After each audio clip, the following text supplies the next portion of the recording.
પ્રકરણ 12 ઉદ્યોગ. ઉદ્યોગનો સંબંધ સામાજિક આર્થિક પ્રવૃત્તિ સાથે છે. જો કે વસ્તુઓનું ઉત્પાદન ખનિજો તેમજ સેવાઓની વ્યવસ્થા સાથે સંકળાયેલ છે. આમ ખનિજો ઔદ્યોગિક વસ્તુઓના ઉત્પાદન સાથે સંકળાયેલ છે. ખાણ ઉદ્યોગ એટલે પૃથ્વીના પેટાળમાંથી ખનિજોને બહાર કાઢવાની પ્રવૃત્તિ, જ્યારે પ્રવાસન એ સેવા સાથે સંકળાયેલ ઉદ્યોગ છે. ઉદ્યોગ શબ્દનો સામાન્ય અર્થ કંઈપણ કાર્ય, શ્રમ કે પ્રવૃત્તિ બાદ મળતું ફળ કે પરિણામ છે, જેનો ઉપયોગ માનવ કરે છે અને માનવીની જરૂરિયાતો પૂરી થાય છે. પ્રાચીન સમયમાં માનવ પોતાની જરૂરિયાતની વસ્તુઓ મેળવવા જે કંઈ પ્રવૃત્તિ કરતો અને પોતાના હાથ વડે બનાવેલ વસ્તુઓ મેળવતો તેને તે સમયનો ઉદ્યોગ કહેતા હતા. પરંતુ જેમ માનવીની જરૂરિયાતો વધવા લાગી તેમ જરૂરિયાતોને પહોંચી વળવા વિવિધ યંત્રોનો ઉપયોગ થવા માંડ્યો. ત્યારથી ઉદ્યોગનો અર્થ ધીમે ધીમે વિશાળ બન્યો. આમ વર્તમાન સમયમાં ઉદ્યોગ શબ્દ સાંભળતા આપણને યંત્રોનો અનુબંધ થાય છે. ઉદ્યોગ શબ્દ 3 પ્રકારની પ્રવૃત્તિઓને સમાવી લે છે.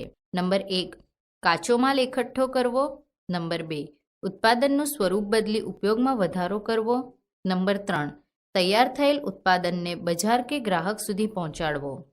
આમ ઉદ્યોગની વ્યાખ્યા આ પ્રમાણે આપી શકાય: કોઈપણ કાચા માલનું યાંત્રિક સહાય દ્વારા સ્વરૂપ બદલીને તેની ઉપયોગિતામાં વધારો કરનાર પ્રવૃત્તિને ઔદ્યોગિક ઉત્પાદન અથવા ઉદ્યોગ કહેવામાં આવે છે.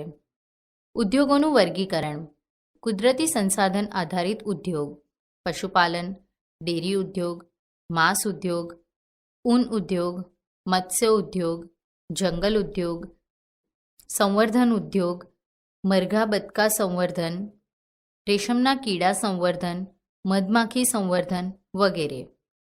કાચા માલના આધારે: કાચા માલના સ્ત્રોત પર આધારિત ઉદ્યોગોનું વર્ગીકરણ આ મુજબ છે. નંબર 1, કૃષિ આધારિત ઉદ્યોગ, જેમાં કાચો માલ કૃષિમાંથી પ્રાપ્ત થાય છે.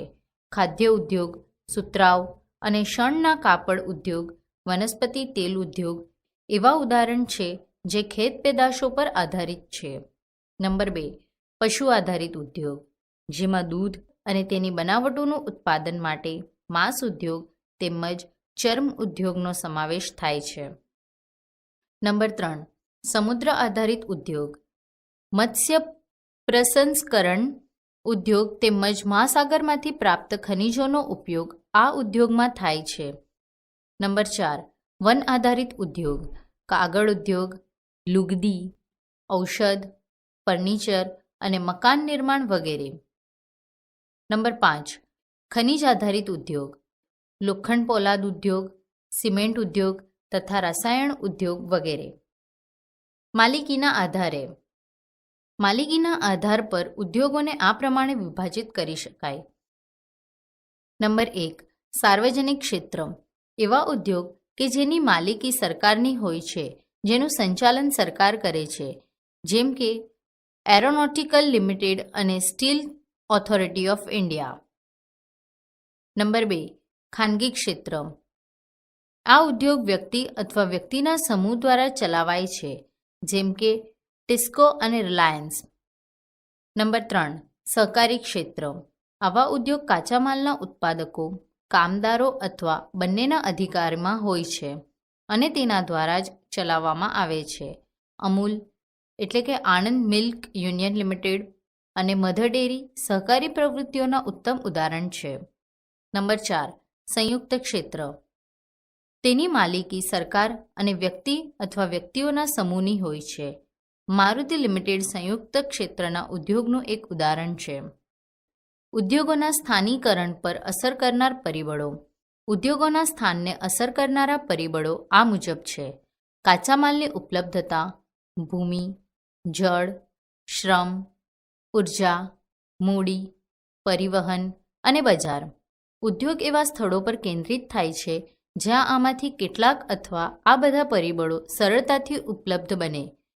ક્યારેક સરકાર સસ્તા ભાવની વીજળી, ઓછો પરિવહન ખર્ચ તથા અન્ય માળખાગત સુવિધાઓ પૂરી પાડી ઉદ્યોગોને પ્રોત્સાહન આપે છે, જેમ કે ગુજરાતના કચ્છ જિલ્લામાં સરકાર દ્વારા મળતા પ્રોત્સાહનોથી ઉદ્યોગો વિકસ્યા છે. આ જ કારણથી આર્થિક રીતે પછાત વિસ્તારોમાં પણ ઉદ્યોગની સ્થાપના થાય છે. ઔદ્યોગિકીકરણથી શહેરો અને નગરોનો વિકાસ અને વૃદ્ધિ થાય છે. ઔદ્યોગિક પ્રદેશ. પ્રદેશનો વિકાસ ત્યારે થાય છે જ્યારે અનેક પ્રકારના ઉદ્યોગ એકબીજાની નજીક આવેલ હોય છે અને તે પોતાની નિકટતાનો લાભ એકબીજા સાથે વહેંચી શકે છે. વિશ્વના મુખ્ય ઔદ્યોગિક પ્રદેશો તરીકે પૂર્વોત્તર અમેરિકા, પશ્ચિમ અને મધ્ય યુરોપ અને પૂર્વ એશિયા છે. આ ઔદ્યોગિક પ્રદેશો મોટે ભાગે સમશીતોષ્ણ કટિબંધ ક્ષેત્રો, દરિયાઈ બંદરોની નજીક અને ખાસ કરીને કોલસા ક્ષેત્રોની નજીક આવેલ હોય છે. ભારતમાં અનેક ઔદ્યોગિક પ્રદેશ છે, જેમ કે મુંબઈ પુણે સમૂહ, બેંગલુરુ, તમિલનાડુ પ્રદેશ, હુગલી પ્રદેશ, અમદાવાદ વડોદરા પ્રદેશ, છોટા નાગપુર ઔદ્યોગિક પ્રદેશ, વિશાખાપટ્ટનમ ગુંટુર ઔદ્યોગિક પ્રદેશ, ગુડગાંવ દિલ્હી મેરઠ ઔદ્યોગિક પ્રદેશ અને કોલ્લમ થિરુવનંતપુરમ ઔદ્યોગિક પ્રદેશ વગેરે મુખ્ય ગણાવી શકાય. મુખ્ય ઉદ્યોગોનું વિતરણ. વિશ્વના મુખ્ય ઉદ્યોગોમાં લોખંડ પોલાદ ઉદ્યોગ, સુતરાઉ કાપડ ઉદ્યોગ, ઇલેક્ટ્રોનિક્સ ઉદ્યોગ અને ઇન્ફોર્મેશન ટેકનોલોજી એટલે કે આઈટી છે. લોખંડ પોલાદ ઉદ્યોગ અને સુતરાઉ કાપડ ઉદ્યોગ ખૂબ જૂના ઉદ્યોગ છે, જ્યારે માહિતી તકનીકી ઉદ્યોગ એટલે કે આઈટી એક નવા પ્રકારનો વિકસિત ઉદ્યોગ છે. લોખંડ પોલાદ ઉદ્યોગ જર્મની, સંયુક્ત રાજ્ય અમેરિકા, ચીન, જાપાન અને રશિયામાં આવેલ છે. કાપડ ઉદ્યોગ ભારત, હોંગકોંગ, દક્ષિણ કોરિયા, જાપાન અને તાઇવાનમાં કેન્દ્રિત છે. ઇન્ફોર્મેશન ટેકનોલોજી ઉદ્યોગના મુખ્ય કેન્દ્ર મધ્યવર્તી કેલિફોર્નિયાના સિલિકોન વેલી અને ભારતના બેંગલુરુ પ્રદેશ છે. લોખંડ પોલાદ ઉદ્યોગ. લોખંડ પોલાદ ઉદ્યોગમાં પણ ખૂબ મોટા પાયે મૂડીરોકાણ જરૂરી છે. આ એક પોષક ઉદ્યોગ છે, જેના ઉત્પાદન અન્ય ઉદ્યોગો માટે કાચો માલ તરીકે ઉપયોગમાં લેવાય છે. આ ઉદ્યોગ માટે રોકાણ તરીકે શ્રમ, મૂડી, સ્થાન અને અન્ય માળખાગત સુવિધાઓની સાથે સાથે લોહ, અયસ્ક, કોલસા અને ચૂનાના પથ્થરનો કાચો માલ તરીકે સમાવેશ થાય છે. લોહ અયસ્કથી પોલાદ નિર્માણની પ્રક્રિયામાં અનેક તબક્કાઓનો સમાવેશ થાય છે. આ કાચા માલને ભઠ્ઠીમાં રાખી ઉગાડવામાં આવે છે. ત્યારબાદ તે શુદ્ધ થાય છે. પ્રાપ્ત ઉત્પાદન પોલાદ બને છે, જે અન્ય ઉદ્યોગોમાં કાચો માલ સ્વરૂપે ઉપયોગમાં લઈ શકાય છે. પોલાદ નક્કર હોય છે અને તેને કાપી અને આકાર આપી શકાય છે અથવા તેમાંથી તાર બનાવી શકાય છે. એલ્યુમિનિયમ, નિકલ, તાંબુ જેવી અન્ય ધાતુઓને થોડા પ્રમાણમાં પોલાદમાં ભેળવી તેની મિશ્ર ધાતુઓ બનાવી શકાય છે. મિશ્ર ધાતુ પોલાદને ખૂબ સખત, મજબૂત અને પ્રતિરોધક ક્ષમતા પૂરી પાડે છે. પોલાદ મોટા ભાગે આધુનિક ઉદ્યોગોની કરોડરજ્જુ કહેવાય છે. લગભગ તમામ વસ્તુઓ કે જેનો આપણે ઉપયોગ કરીએ છીએ તે લોખંડ કે પોલાદમાંથી બને છે. વાહનો, રેલગાડી, ટ્રક અને બંદર નિર્માણમાં મોટે ભાગે પોલાદનો ઉપયોગ થાય છે. આમ વિશાળકાય યંત્રોથી માંડી સોય સુધી તેનો ઉપયોગ આપણે કરીએ છીએ. તેલના કૂવાઓનું પોલાદથી બનેલ મશીનો દ્વારા શારકામ કરવામાં આવે છે. પોલાદની પાઇપલાઇનથી તેલનું પરિવહન કરવામાં આવે છે. ખનિજોનું ખોદકામ સ્ટીલના ઉપકરણોથી થાય છે. ખેતીના ઓજારો મોટે ભાગે સ્ટીલમાંથી બને છે. વિશાળ મકાનોનું માળખું સ્ટીલનું બનાવવામાં આવે છે. ભારતમાં લોખંડ પોલાદ ઉદ્યોગ કાચો માલ, સસ્તા મજૂર, પરિવહન અને બજારનો લાભ મેળવી ખૂબ વિકસિત થયો છે. તમામ મહત્વના સ્ટીલ ઉત્પાદક કેન્દ્રો જેવા કે ભિલાઈ, દુર્ગાપુર, બર્નપુર, જમશેદપુર, રૂરકેલા, બોકારો એક જ પ્રદેશમાં આવેલ છે, જે 4 રાજ્યોમાં ફેલાયેલ છે. આ 4 રાજ્યો પશ્ચિમ બંગાળ, ઝારખંડ, ઓડિશા અને છત્તીસગઢ છે. ભદ્રાવતી અને વિજયનગર એટલે કે કર્ણાટક, વિશાખાપટ્ટનમ એટલે કે આંધ્રપ્રદેશ, સાલેમ એટલે કે તમિલનાડુ અન્ય મહત્વના પોલાદના કેન્દ્રો છે, જે સ્થાનિક સંસાધનોનો ઉપયોગ કરે છે. Tata iron and steel company TISCO, Jamshedpur. ઈસવીસન 1947 પહેલાં ભારતમાં ફક્ત એક સ્ટીલનું કારખાનું હતું, Tata iron and steel company limited, જે ખાનગી માલિકીનું હતું. સ્વતંત્રતા પછી સરકારે આ કાર્ય પોતાના હાથમાં લીધું અને ઘણા લોખંડ પોલાદના કારખાના સ્થપાયા. ઝારખંડમાં સુવર્ણરેખા અને ખરકઈ નદીઓના સંગમ નજીક સાગચીનમાં એટલે કે હાલનું જમશેદપુર ઈસવીસન 1907માં ટિસ્કોની શરૂઆત કરવામાં આવી હતી. ઈસવીસન 1912થી ત્યાં સ્ટીલનું ઉત્પાદન શરૂ થયું. સાગચીનને અનેક કારણોથી સ્ટીલ કારખાનું સ્થાપવા માટે પસંદ કરાયેલું. આ સ્થળ બંગાળ નાગપુર રેલ માર્ગ પર કાળીમાટી સ્ટેશનથી માત્ર 32 કિલોમીટર દૂર હતું. લોહ અયસ્ક, કોલસા અને મેંગેનીઝની ખાણો ઉપરાંત તે કોલકાતાની નજીક પણ હતું, જ્યાં વિશાળ બજાર ઉપલબ્ધ હતું. ટિસ્કોને ઝરિયા ક્ષેત્રમાંથી કોલસો અને ઓડિશા તથા છત્તીસગઢમાં લોહ અયસ્ક, ચૂનાના પથ્થર, ડોલોમાઇટ અને મેંગેનીઝ પ્રાપ્ત થાય છે. ખરકઈ અને સુવર્ણરેખા નદીઓથી પર્યાપ્ત જળ જથ્થો મળે છે. સરકારી પ્રોત્સાહનોથી એને પર્યાપ્ત મૂડી પ્રાપ્ત થઈ. ભારતમાં લોખંડ પોલાદ ઉદ્યોગના વિકાસથી ઝડપથી ઔદ્યોગિક વિકાસ શરૂ થયો. ભારતીય ઉદ્યોગોના લગભગ તમામ ક્ષેત્રો મોટેભાગે પોતાના આધારભૂત માળખાગત સુવિધાઓ માટે લોખંડ પોલાદ ઉદ્યોગ પર નિર્ભર છે. ભારતીય લોખંડ પોલાદ ઉદ્યોગમાં બૃહદ સંકલિત પોલાદ કારખાના સાથે લઘુ પોલાદ કારખાનાનો પણ સમાવેશ થાય છે.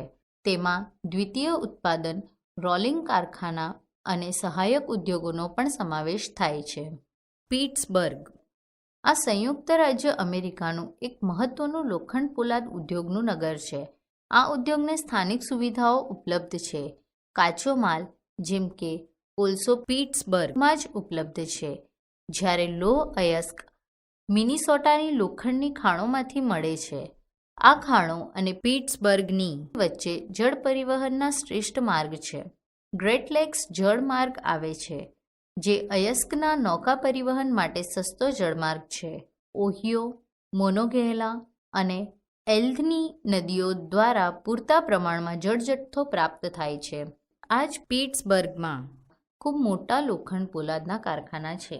આ કારખાના પિટ્સબર્ગની ઉપર મોનોગેલા અને એલ્ધની નદીની ખીણોમાં તથા ઓહિયો નદીના કિનારે આવેલા છે. શુદ્ધ પોલાદ અહીંથી જમીન અને જળ એમ બંને માર્ગો દ્વારા બજારમાં મોકલવામાં આવે છે. સુતરાઉ કાપડ ઉદ્યોગ સુતરાઉમાંથી કાપડ વણવાની એક પ્રાચીન કળા છે. કપાસ, ઊન, રેશમ, શણ વગેરેનો ઉપયોગ કાપડ નિર્માણમાં થાય છે. ઉપયોગમાં લાવવામાં આવેલ કાચા માલના આધારે કાપડ ઉદ્યોગનું વર્ગીકરણ કરવામાં આવે છે. રેસા એ કાપડ ઉદ્યોગનો કાચો માલ છે. રેસા કુદરતી અથવા માનવ નિર્મિત પણ હોઈ શકે છે. કુદરતી રેસા ઊન, રેશમ, કપાસ, લિનેન અને શણમાંથી મેળવવામાં આવે છે. માનવ નિર્મિત રેસામાં નાયલોન, પોલિએસ્ટર, એક્રેલિક અને રેયોનનો સમાવેશ થાય છે. સુતરાઉ કાપડ ઉદ્યોગ વિશ્વના પ્રાચીન ઉદ્યોગોમાંનો એક છે. 18મી સદીની ઔદ્યોગિક ક્રાંતિ સુધી સુતરાઉ કાપડ હાથની ટેકનિક અને હેન્ડલૂમથી બનાવવામાં આવતું હતું. 18મી સદીમાં પાવરલૂમે પહેલાં બ્રિટનમાં અને ત્યારબાદ વિશ્વના અન્ય બીજા દેશોમાં સુતરાઉ કાપડના ઉદ્યોગના વિકાસને આગળ ધપાવ્યો. આજે ભારત, ચીન, જાપાન અને સંયુક્ત રાજ્ય અમેરિકા સુતરાઉ કાપડના મહત્વના ઉત્પાદકો છે. ભારતમાં ઉત્તમ ગુણવત્તાવાળા સુતરાઉ કાપડનું ઉત્પાદન કરવાની ગૌરવપૂર્ણ પરંપરા છે. બ્રિટિશ શાસન પૂર્વે હાથ વડે વણાટ અને કાતેલા કાપડનું એક વિશાળ ભારતીય બજાર હતું. ઢાકાની મલમલ, મછલીપટ્ટનમની છીંટ, કાલિકટના સુતરાઉ કાપડ તથા બુરહાનપુર, સુરત અને વડોદરાના સોનેરી જરીના કામવાળા સુતરાઉ કાપડ ગુણવત્તા અને ડિઝાઇન માટે જગ પ્રખ્યાત હતા. પરંતુ હાથેથી બનાવેલા હોવાથી સુતરાઉ કાપડનું ઉત્પાદન મોંઘું હતું અને તેના ઉત્પાદનમાં ખૂબ સમય લાગતો હતો. આથી પરંપરાગત સુતરાઉ કાપડ ઉદ્યોગ પશ્ચિમના યંત્રો નિર્મિત કાપડની પ્રતિસ્પર્ધા કરી શકે તેમ ન હતો. ભારતમાં પહેલી સફળ યાંત્રિક કાપડ મિલ મુંબઈમાં ઈસવીસન 1854માં સ્થપાયેલી હતી. ગરમ અને ભેજવાળી આબોહવા, આયાત માટે બંદર, કાચા માલની ઉપલબ્ધતા અને કુશળ મજૂર આ પ્રદેશમાં આ ઉદ્યોગના ઝડપી વિકાસ માટે કારણભૂત છે. શરૂઆતના વર્ષોમાં આ ઉદ્યોગ મહારાષ્ટ્ર અને ગુજરાતમાં સ્થપાયો, ત્યારબાદ ભારતના વિભિન્ન ભાગોમાં ફેલાયેલો છે. કોઇમ્બતુર, કાનપુર, ચેન્નાઈ, અમદાવાદ, મુંબઈ, કોલકાતા, લુધિયાણા, પોંડિચેરી અને પાણીપત સુતરાઉ કાપડના ઉદ્યોગના મહત્વના કેન્દ્રો છે. અમદાવાદ ગુજરાતમાં સાબરમતી નદીના કિનારે અમદાવાદ આવેલું છે. અમદાવાદમાં ઈસવીસન 1864માં પહેલી સુતરાઉ કાપડ મિલ સ્થપાઈ હતી. તે મુંબઈ પછી ભારતમાં બીજું સૌથી મોટું સુતરાઉ કાપડ નિર્માતા નગર બની ગયું. અમદાવાદને ભારતનું માન્ચેસ્ટર તરીકે ઓળખ મળી હતી. સાનુકૂળ સ્થાનનું પરિબળ અમદાવાદમાં સુતરાઉ કાપડ ઉદ્યોગના વિકાસમાં મદદરૂપ હતું. અમદાવાદ કપાસ ઉત્પાદન કરનાર પ્રદેશની ખૂબ જ નજીક આવેલ છે. અહીં કાચો માલ સરળતાથી ઉપલબ્ધ બને છે. સપાટ મેદાનો અને ભૂમિની સરળતાથી ઉપલબ્ધતા મિલોની સ્થાપનામાં ઉપયોગી બને છે. ગુજરાત અને મહારાષ્ટ્ર રાજ્યની વધુ વસ્તી ગીચતા આ ઉદ્યોગને કુશળ અને અર્ધકુશળ મજૂરો ઉપલબ્ધ કરાવે છે. સુવિકસિત સડક માર્ગો અને રેલ માર્ગોની ઝાડ સુતરાઉ કાપડને દેશના વિવિધ ભાગોમાં સરળતાથી પહોંચાડવામાં મદદ કરે છે. મુંબઈ બંદર આ ઉદ્યોગ માટે જરૂરી મશીનરીની આયાત કરવા અને સુતરાઉ કાપડ ઉદ્યોગની નિકાસની સુવિધા પૂરી પાડે છે. પરંતુ છેલ્લા કેટલાક વર્ષોમાં અમદાવાદની સુતરાઉ કાપડની મિલોમાં કેટલીક સમસ્યાઓ નિર્માણ થતાં ઘણી બધી કાપડ મિલો બંધ પડી છે. ઓસાકા જાપાનનું એક મહત્વપૂર્ણ કાપડ ઉદ્યોગ કેન્દ્ર છે, જે જાપાન માન્ચેસ્ટરના નામે પણ ઓળખાય છે. ઓસાકામાં સુતરાઉ કાપડ ઉદ્યોગનો વિકાસ અનેક ભૌગોલિક કારણોથી થયો છે. ઓસાકાની ચારેય બાજુના વિશાળ મેદાનો સુતરાઉ કાપડના મિલોના વિકાસ માટે આસાનીથી જમીનની ઉપલબ્ધતા સુનિશ્ચિત કરે છે. ગરમ ભેજવાળી આબોહવા વણાટ અને કાતણકામ માટે બહુ ઉપયોગી છે. યોડો નદી મિલો માટે પૂરતા પ્રમાણમાં જળ ઉપલબ્ધ કરાવે છે. અહીં મજૂરો પણ સરળતાથી ઉપલબ્ધ હોય છે. બંદરની ભૌગોલિક સ્થિતિ કપાસને આયાત કરવા અને કાપડની નિકાસની સુવિધા ઉપલબ્ધ કરાવે છે. ઓસાકાનો કાપડ ઉદ્યોગ સંપૂર્ણપણે આયાતી કાચા માલ પર આધારિત છે, જે ઇજિપ્ત, ભારત, ચીન અને યુએસએથી આયાત કરવામાં આવે છે. ત્યાંનું ઉત્પાદન મોટે ભાગે નિકાસ કરવામાં આવે છે. ઊંચી ગુણવત્તા અને ઓછા મૂલ્યના કારણે તેને એક સારું બજાર પ્રાપ્ત થયું છે. તે જાપાનનું એક મહત્વપૂર્ણ ઉદ્યોગ કેન્દ્ર ગણાય છે. પરંતુ તાજેતરમાં ઓસાકાના સુતરાઉ કાપડ ઉદ્યોગનું સ્થાન અન્ય ઉદ્યોગો જેવા કે લોખંડ, પોલાદ, મશીનરી, જહાજ ઉદ્યોગ, ઓટોમોબાઈલ, વિદ્યુત ઉપકરણ અને સિમેન્ટ ઉદ્યોગે લઈ લીધું છે. માહિતી તકનીકી ઉદ્યોગ સંયુક્ત રાજ્ય અમેરિકા અને બેંગલુરુમાં ભારતની કેટલીક સોફ્ટવેર કંપનીઓ કાર્ય દિવસમાં 24 કલાક કામ કરે છે. વિશ્વમાં આ રીતે શિફ્ટમાં કામ કરનારાઓ માટે અનેક રસ્તાઓ હોય છે. ઉદાહરણ તરીકે જોઈએ તો બે સોફ્ટવેર વ્યવસાયી કેલિફોર્નિયાની સિલિકોન વેલીમાં ડેની અને બેંગલુરુમાં સ્મિતા એક જ પ્રોજેક્ટ પર કાર્ય કરે છે. જ્યારે સ્મિતા બેંગલુરુમાં સૂઈ જાય છે ત્યારે ડેની કેલિફોર્નિયામાં કામ કરે છે. તે પોતાના કાર્યદિવસની સમાપ્તિ પર જે તે કાર્યની પ્રગતિનો અદ્યતન સંદેશ સ્મિતાને મોકલે છે. કેટલાક કલાક પછી જ્યારે બેંગલુરુમાં સ્મિતા તેની ઓફિસ પર પહોંચે છે તો તે ડેનીને મોકલેલ સંદેશો વાંચે છે અને તુરંત જ પ્રોજેક્ટ કાર્ય સાથે જોડાઈ જાય છે. પોતાના કાર્યદિવસની સમાપ્તિ બાદ તે પોતાના કાર્યના પરિણામ પુનઃ કેલિફોર્નિયા મોકલે છે. આ પ્રકારે સંવાદ અને કાર્ય સાથે સાથે થાય છે. માનો કે બંને કાર્યાલયમાં એક સાથે બેઠા છે. માહિતી તકનીકી ઉદ્યોગ માહિતીના સંગ્રહ, પ્રક્રિયા અને વિતરણને વ્યવહારમાં લાવે છે. વર્તમાનમાં આ ઉદ્યોગ વૈશ્વિક બની ગયો છે. ટેકનોલોજી, રાજનીતિ, સામાજિક આર્થિક પરિવર્તનને કારણે આવું બની શક્યું છે. આ ઉદ્યોગોના ભૌગોલિક સ્થાનને નક્કી કરનાર પરિબળો સંશોધનની ઉપલબ્ધતા, ખર્ચ અને માળખું છે. માહિતી ટેકનોલોજી ઉદ્યોગની મુખ્ય ધરી કેલિફોર્નિયાની સિલિકોન વેલી અને ભારતના બેંગલુરુ છે. બેંગલુરુ દખ્ખણના ઉચ્ચ પ્રદેશ પર છે, જ્યાંથી એનું નામ સિલિકોન ઉચ્ચ પ્રદેશ પડ્યું. આ શહેર વર્ષભર સમઘાત આબોહવા માટે જગપ્રસિદ્ધ છે. સિલિકોન વેલી સાન્તાક્લોઝ ખીણનો એક ભાગ છે જે ઉત્તર અમેરિકામાં રોકીઝ પર્વતમાળાની નજીક આવેલ છે. આ ક્ષેત્રની આબોહવા સમશીતોષ્ણ છે, જ્યાં ક્યારેક જ તાપમાન 0°C નીચે જાય છે. આમ આપણે આ બંને શહેરો વચ્ચેની સમાનતા જોઈ શકીએ છીએ. ભારતના મહાનગરીય કેન્દ્રમાં અન્ય ઉભરતા માહિતી ટેકનોલોજીના કેન્દ્રોમાં મુંબઈ, નવી દિલ્હી, હૈદરાબાદ અને ચેન્નઈનો સમાવેશ થાય છે. આ ઉપરાંત ગુડગાંવ, પુણે, તિરુવનંતપુરમ, કોચીન અને ચંદીગઢ માહિતી ટેકનોલોજી ઉદ્યોગ માટે મહત્વના કેન્દ્રો છે.